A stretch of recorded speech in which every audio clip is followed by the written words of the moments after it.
Hello. So, how are you Hi, today? I'm doing fine today. How are you both?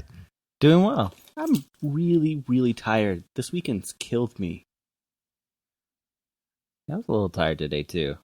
I fell asleep in the middle of the day. So, whatever. So Mari told us that you wanted to come on. Yes, I did. I think I was interested in talking a little bit more about the idea of humane meat, which was a large part of why I wrote my story, Hmm. Meat, and also to make a little bit of a pitch for uh, folks who have a social justice interest, particularly in animal liberation, for embracing fiction. If you have that kind of talent, that kind of skill, that kind of interest in writing fiction, I think it's a powerful way that we can start reaching people. So I think that I don't know how you feel or what it's like in Salt Lake, but I kind of live in the middle of liberal land uh, where people are very tolerant of the idea that I am vegan and even respect it, um, but don't quite understand why uh, veganism is the choice to make when there's um, so much availability of things that are labeled humane, of animal products that are labeled humane. Um, or even there are folks that are really enamored of the idea of raising their own animals or having chickens in their backyard, um, and feeling really comfortable with the idea that they can give these animals a really good life and there's nothing wrong with using them at the same time. Yeah, I mean, even yesterday, I had a conversation with a coworker. They were asking me um, why why I wouldn't eat, like free range eggs, or if I found a chicken just walking on the road and it was laying eggs, would I eat the eggs? That kind of thing. Mm-hmm. And um, I was like, "Do you really want me to get into it? Do you want me to explain everything?" And they're like, "Give me a Cliff Note version." And it's like, well, the reason why you got the chicken in the first place was to exploit it for its eggs, and I'm against exploitation. Mm-hmm. And I normally don't eat things that I find on the side of the road, but that's just a weird hypothetical anyway. So, Mm-hmm. Which I think is a great answer. And I think it's kind of the trap that I know I fell into it when I was eating cage-free eggs. Um, but it's also sort of this legacy that we have where when I first became vegan, people sort of held Peter Singer in such high regard, and this is the father of animal rights. And when you take that kind of utilitarian approach that veganism is just about preventing suffering, I think it's really easy to then say, well, as long as I'm preventing at least a large amount of suffering, there's nothing wrong with killing and eating or exploiting um, for bodily secretions or wool or fur or whatever I'm getting from this animal. And but I have a really hard time kind of explaining that to people. It's hard for folks to see what the difference is um, between an approach that's about animal liberation and an approach that's just about sort of animal welfare and animal suffering. And people, I think, see very quickly that suffering is a bad thing and they want to stop it, and they can feel for a creature that's in pain, but they can't quite see how a creature that's not in obvious distress um, deserves anything more, anything extra than they're already giving it. So the story of Meat is kind of my way of trying to dramatize that contradiction between caring about a creature enough to prevent that animal's suffering, and then at the same time saying, but they don't own their own life enough that it's not okay for me to take it when it's convenient for me. I think, go ahead. I was just gonna say, like, this is one of those issues, like you say, as soon as you get around like lots of liberal people, they instantly, I think it's like more of a self-gratification where it's, well, it's humane, so, well, these chickens were given 3 feet of space, so they're technically free range. So that's better than, 8 inches, I guess. But it's something, it drives me, what's the proper word? Fucking insane. Like, it really just, it boggles my mind. That's the correct term. Yeah, that's a good term. Yeah. And I can't tell you how many arguments I've gotten in, especially even with people that are vegan, that live the lifestyle themselves, but then they'll fight for bigger cages, or they'll fight for, and to me, there's a very big difference between animal rights and animal welfare, and my line is animal rights. I'm glad that there's people that are willing to fight for the immediate animal welfare right now, because I think it's important because it helps people along the lines. But I personally find it wasteful. Like, I would rather spend my energy on the root causes of the problem and addressing the issues of the dominion over the animals, and that, they should just have their own life, and we should just let them have their own life.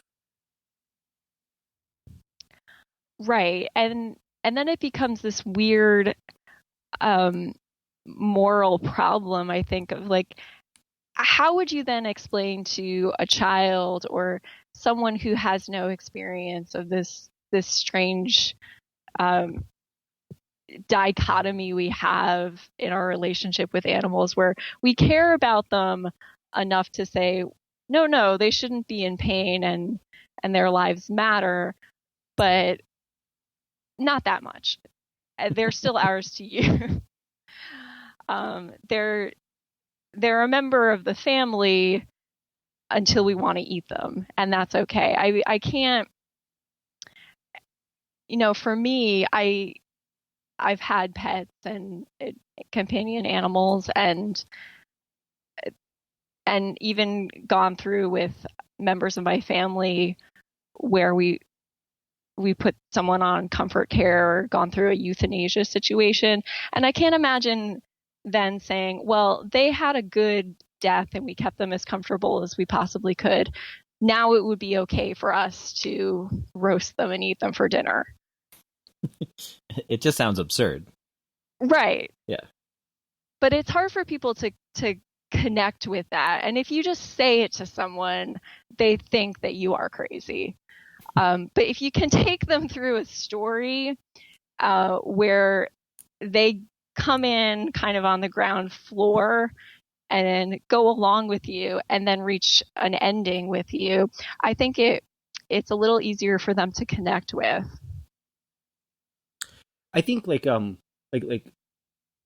what fiction can help a lot of people do is that when you start like learning about something and you already have your set ideals with it. So someone who's not vegan, or someone who's only vegetarian, and they start reading about animal rights issues, they already have their own set ideals of what they believe. So they're not looking for something to change their minds. They're really looking for something to reinforce their own beliefs.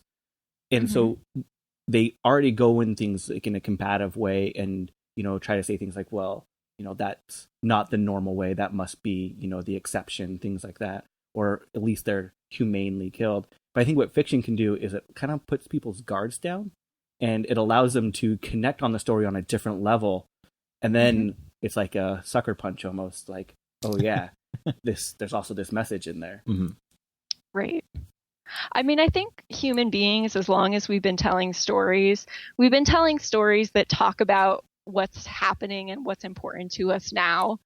But the story, because it's fictional, it recontextualizes it. It puts it in the future or in the past or a land far, far away. And it becomes easier to talk about it, or easier to like go on a journey, let your guard down, take a point of view that you wouldn't necessarily agree with in your everyday life, and kind of try those other roles on. I mean, I think, for example, why the Hunger Games caught fire so much is that people got into it a little bit because they're like, oh, this is about how bad reality TV is. But once they're hooked into the story, then it's a story really about the haves and the have-nots. It's totally the 1% and the 99%. Mm-hmm. And a world where you're taught you have to compete or die for the chance of maybe joining that elite, maybe having some security for yourself and your immediate family. But you essentially have to turn your back on every other person. And I think that really resonated with people. And there's a kind of a story that goes on underneath the explicit story, and that can catch people off guard, and it can also kind of throw them into looking at things in a very different way. I kind of wondered, since you guys are such militant atheists, if you if you had ever read the His Dark Materials trilogy by Philip Pullman. I haven't. I can't say I have. No. Mm-hmm. It's so it's a fantasy trilogy. It starts with The Golden Compass, which became a movie several years ago. I did read The Golden Compass, but I hadn't progressed past that, unfortunately, and I need to. So I was raised Catholic, and I was very, very Catholic. And when I started reading that, I was like, oh, I was caught by kind of the cool premise of the world that everyone has this animal demon that's kind of their spirit animal and a representation of their soul that hangs out with them. And then as I read further, I'm like, oh, well, this is all really anti-Catholic. And then as I read further, it's like, this is just really authority in general. And I hated it.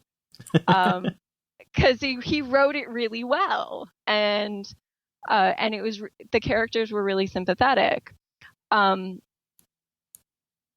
as like later in life, as I became more left, and also as I'm an atheist now, and as I kind of left Catholicism behind, now I look back at those books, and the story really does resonate with me, and now I can kind of fully embrace how much that was a really awesome story and a really awesome book.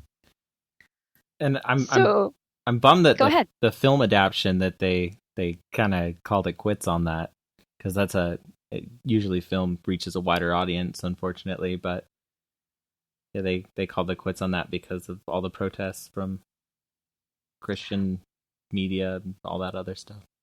Exactly.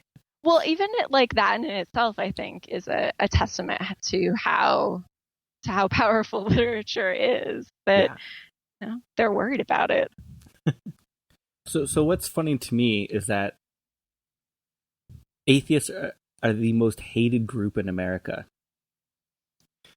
and like it's really true. Like, I don't know if you've ever looked at like the studies on it.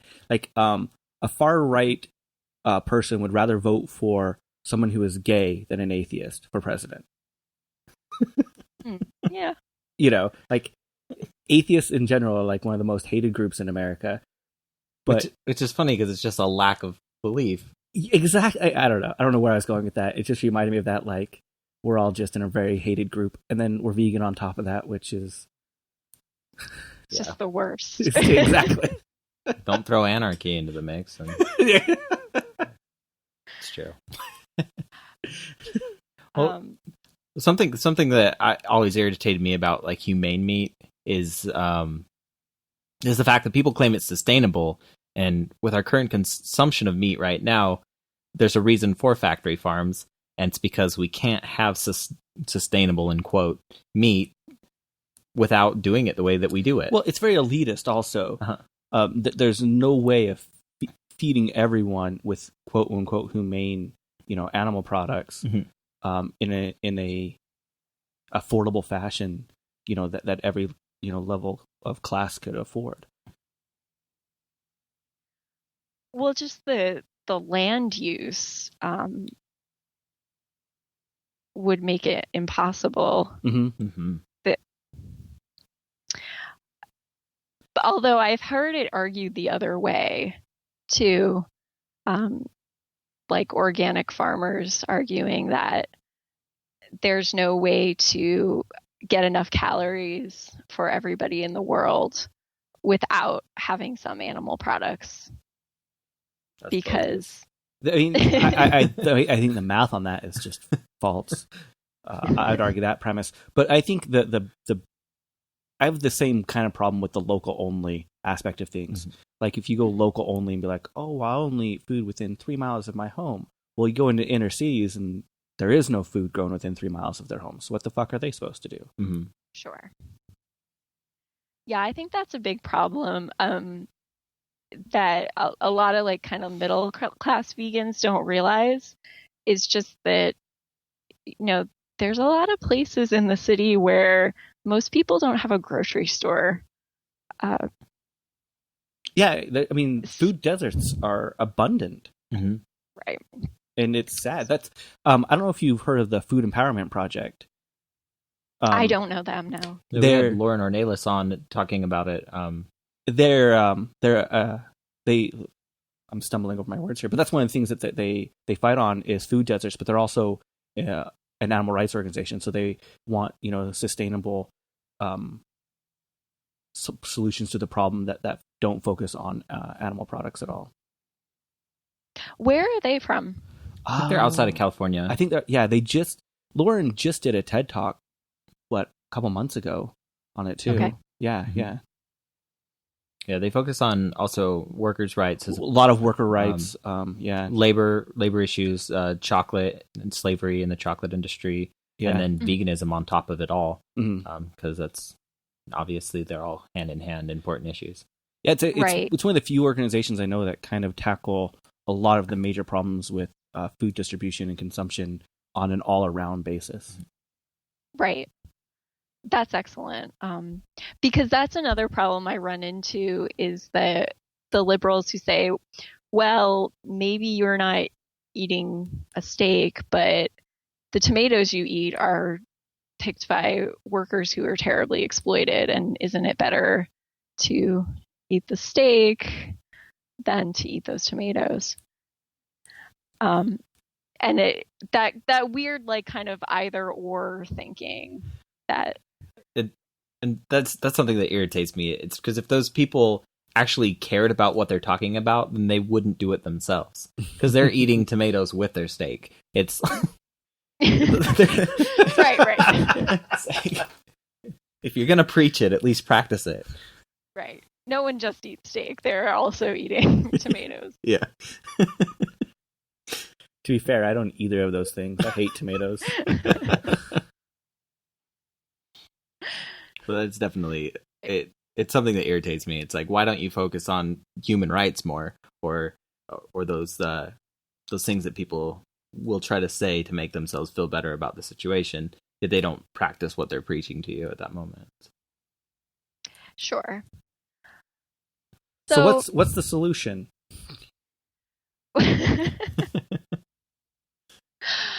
I mean, liberation for everybody is really the solution. But I mean, here's my pitch for fiction, because we all have our own gifts and our own things that we like to do and feel comfortable doing. So anyone who's out there who likes writing stories or thinks they would like writing stories and has this kind of perspective, I think there's a lot of ways you can reach people, and a lot of people who are never going to show up at a demonstration or take a leaflet from you about animal rights, but they will read a story. So I think we could write a lot more stories from an animal point of view. Like when you are an author, you're creating your own world. So you can take whatever point of view you want. And, you know, thinking back to stories that were important to me and kind of primed me for understanding an animal rights perspective, Charlotte's Web, Black Beauty, Socks by Beverly Cleary, which is a cat talking about his life. Like, and reading those things, I was like, you know, it's really like horrible what we do to animals.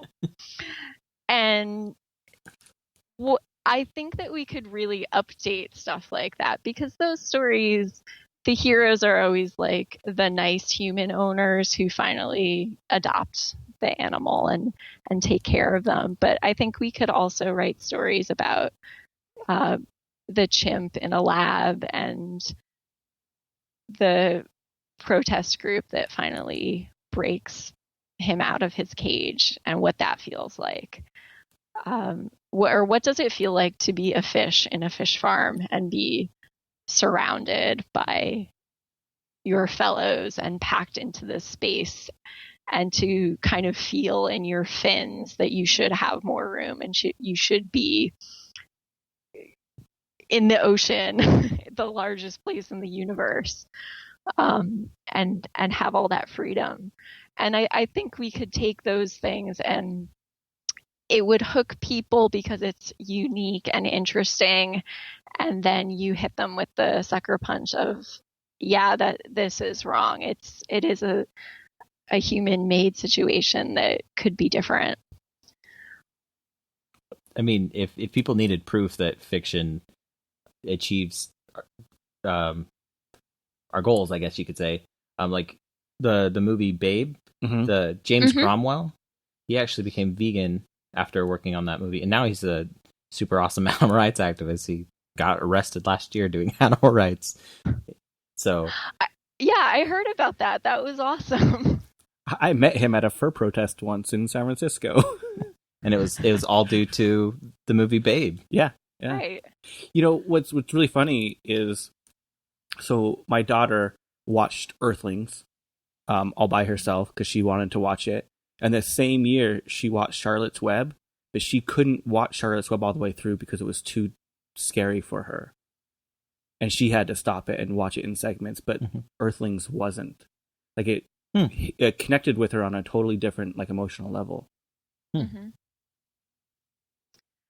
Well, yeah, because those are characters. When you know them, they are meaningful to you, as opposed to like kind of one in a crowd, and just images where you don't know those animals or those people. I read an article last year. It was a parent saying that they would not take their child to go see Freebirds, that movie that came out last year. It's about turkeys, I think, that travel back in time to try to prevent the pilgrims from eating turkey on Thanksgiving. I haven't seen it. But, you know, like this parent actually saying, like, I'm not going to take my kid to see this movie because I know that Thanksgiving is just around the corner and they will not eat turkey on that day, and it's going to cause a problem for my family. So, I mean, like, these are real impacts that fiction is having on people. So don't discount it.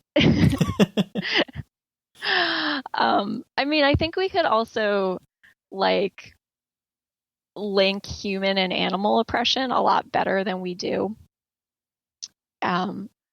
It's already like kind of a trope in fiction that someone who hurts an animal is a villain, or someone who walks in a room and the dog growls at them, we know that they're a bad guy.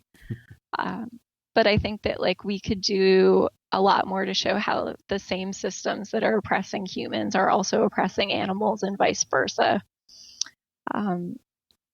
although I am like a little bit hesitant sometimes about kind of using animals as only metaphors for the suffering of human beings, because I think that kind of like cheapens the impact on the animals. Yeah. Sorry, you just put me in thought. But I was thinking, I'm a loss for words too. Pretty much, I was thinking about when you were talking about writing about animal liberation and stuff like that, about the Liberator comics. Oh yeah, and how that's now reaching a new market for superheroes without capes, without superpowers, and their powers is saving animals, where most superheroes save humans. Mm-hmm. So, I think there is definitely a place for fiction, and I think that it reaches those audiences that one normally can't reach through nonfiction, because they're not looking for it when you're looking for nonfiction, and I think that definitely reaches a different audience. Well, I gotta say, it's one of those things that you've made me want to expand my own catalog, because like I think I said previously, I really focus on nonfiction, and it's made me realize I really do need to expand myself and experience more of the fiction side, so then I can help guide other people into the same areas. I spent the week trying to find a YA book about a vegan. Mm-hmm. And I managed, there is one in my library's catalog, but from the reviews that I've read of it, I don't think it handles veganism very well. So I was talking with my younger brother, who's also vegan, about this, and he made an interesting point that when an author labels someone as vegan, they're giving them an attribute that tells us something about that character. And authors who don't really understand veganism or don't have an animal rights perspective, they're usually using it as a way to say this character is self-righteous or extreme, mm-hmm. or strict. And I think that we can do a really good service to veganism by writing characters where that's a positive attribute. But I also think we can write characters where eating meat is a negative characteristic. And because when we start reading a story, I do it too, you assume certain things about the character unless you're told differently. You probably assume that they're white. You probably assume that they're straight. And you probably assume that they eat animal products, because those are normal, right?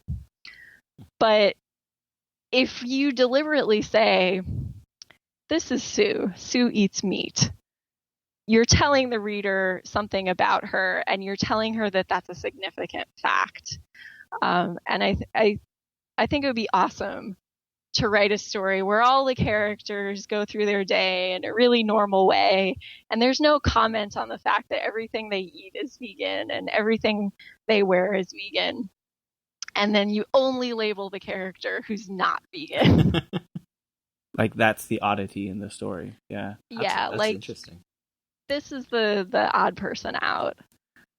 When my daughter was younger, she wanted to do a book review blog and review children's books that she would read that'd be like, except this page you want to skip, they talk about eating chickens. And it just got too much for her. She's just like, there's just so much. Like every book I read, I would have to be like, well, warning on page 7. Mm-hmm. Like, mm-hmm. Yeah. What do you like? I'm curious what you've given her to read, or do you kind of monitor what she's consuming that way?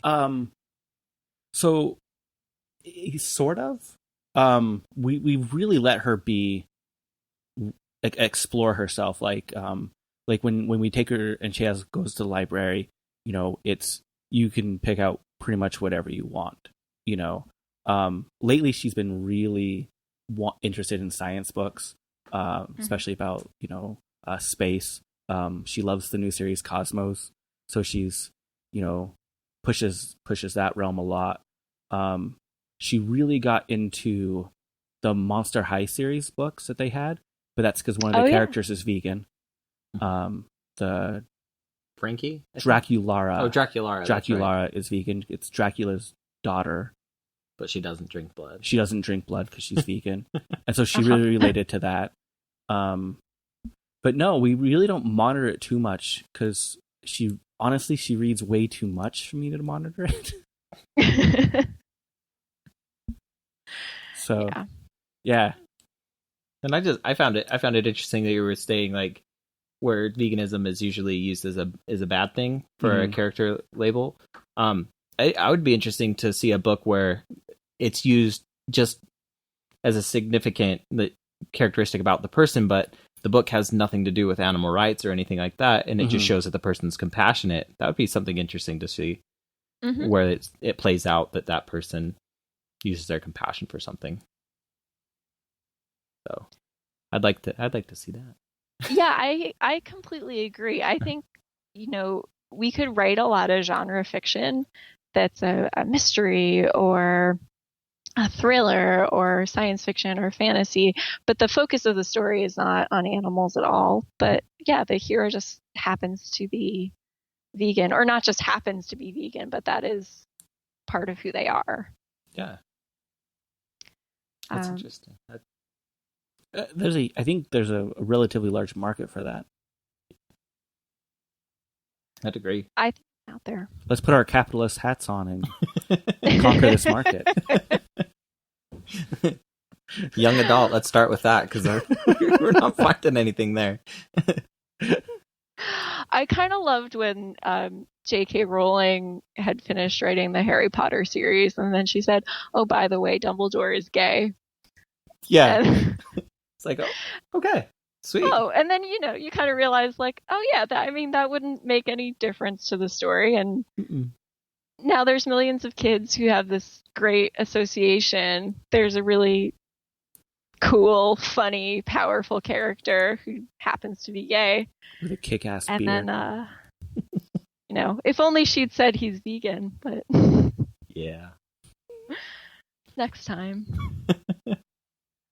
That is one of the things I've noticed in a lot of sci-fi goes into it, where it's especially like Star Trek popularized it, where humanity hit a level where we no longer are barbaric to use animals for food and clothing. I think sci-fi really does that a lot. Well, like Battlestar Galactica, they were shared dorms, same-sex dorms, stuff like that, and I thought that was interesting where the gender roles were at on that. But yeah, just talked about Star Trek and Battlestar, and I'm wearing a Star Wars shirt, so I don't want to nerd out anymore. I'm totally, I'm like, oh yeah, I know all those references. It's awesome. Well, is there anything else you wanted to add to the humane meat? Or? I mean, that's basically it. But I also think, just on a last point, I guess, is that fiction is also a way that we can kind of sustain ourselves and our movement, because we can make ourselves the heroes of our own story. And there's this great fantasy author, N.K. Jemisin, who writes about being a Black woman writing in a genre that's been dominated by white men. And, she says something like, that epic fantasy story about the unlikely hero who's up against these almost impossible odds and in a world that's not of their own making. I mean, that is us. That is the story of the minority person. It's the story of the social justice person. It's the story of the vegan. And that's why all those stories resonate, even if you don't necessarily buy into the kind of very European patriarchal tradition that they come from. So I don't think we should feel bad about taking those things and making them our own and and using them in our own way. That's it. Yeah, I think that's perfect. Plus we need an escape from reality sometimes because Definitely. it sucks. Yes, we do. It sucks. And we need to imagine that Star Trek future. Well, we have to, you really have to imagine what we're fighting for and what can be achieved. And yeah, Yeah, and to see yourself as part of a much grander arc. I think that can kind of ease some of the angst of the day-to-day. totally. Well, I think that's perfect. Yeah. Well, thank you, Jeremy. Thank you, Jordan. I think it's perfect too. Well, I don't even know how to follow that. Yeah. Like it really is. So, well, thank you so much. We'll put this out. We'll throw an addendum on to the last episode and direct people towards this, and it'll be good. Well, great. Thank you again, and I hope you both keep doing what you're doing. Well, thank you. Thanks for talking to us again. It's been, Yeah. Sure. been really good. Yeah, anytime. Next time you have something come out, drop us a line. I surely will. Well, thank you so much. Have a wonderful night. You too. Take care. Okay. See ya. Bye-bye. Bye.